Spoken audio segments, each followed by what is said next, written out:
तो दोस्तों आज के इस वीडियो में हम एक्सरसाइज 4.1 के क्वेश्चन नंबर 2 को सॉल्व करेंगे और आप में से बहुत सारे बच्चों को स्टोरी सम को रीड करके और उसका इक्वेशन बनाना डिफिकल्ट लगता है, बट आप इस वीडियो के बाद सारे स्टोरी सम को रीड करेंगे और उसका इक्वेशन बनाएंगे तो आपको पीस ऑफ केक लगेगा, बिकॉज हम एक एक लाइन एक एक वर्ड का मतलब अंडरस्टैंड करके इक्वेशन को बनाएंगे और उसको सॉल्व करेंगे कि क्वाड्रेटिक इक्वेशन कैसे बनेगा।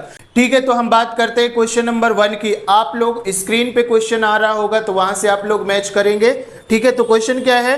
Represent the following situation in the form of quadratic equation. मतलब हमको कुछ नीचे सीक्वेंस ऑफ क्वेश्चंस दिए हुए हैं, that all equation we will have to represent in the form of quadratic equation. So first वाला प्रॉब्लम क्या है हमारे पास? The area of rectangular plot is 528 metre square. The length of the plot metre में जो हमको दी है is 1 more than twice its breadth। We need to find length and breadth of the plot. तो देखो यहाँ पे सिंपल तरीके से समझ लेना है कि ये सपोज करो कि आपका एक प्लॉट है, ठीक है, ये रेक्टेंगुलर आपके पास एक प्लॉट दिया है इस तरीके से, ठीक है। इसका एरिया आप लोगों को कितना दिया है? 528 मीटर स्क्वायर। इसका टोटल एरिया कितना दिया है भाई? 528 मीटर स्क्वायर, ये आपके पास एरिया दिया है, ठीक है।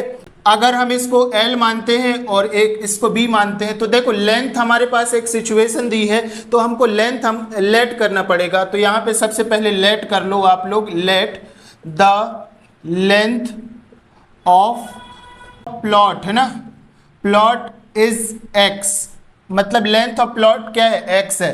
तो ये हमारे पास लेंथ है, दैट मीन्स इसको हमने क्या ले लिया? x ले लिया। अब नीचे वाली लाइन से आप लोग पढ़ेंगे तो क्या लिखा है?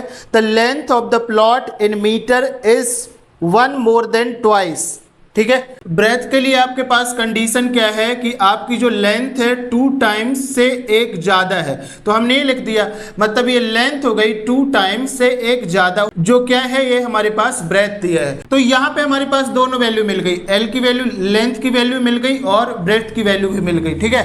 अब आगे देखो क्वेश्चन क्या बोल रहा है? We need to find the length and breadth of the rectangular plot, मतलब एल की वैल्यू और बी की वैल्यू हमको फाइंड करना है, ठीक है। तो इसके लिए क्या करना है? देखो L की वैल्यू है, B की वैल्यू है और A दिया है, ठीक है। चाहो तो इसके पेपर में लिखना, देखो इसको पेपर में इस तरीके से लिखना, गिवन एरिया हमको कितना दिया है?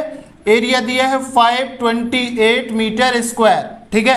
L की वैल्यू क्या है हमारे पास? x है, ठीक है।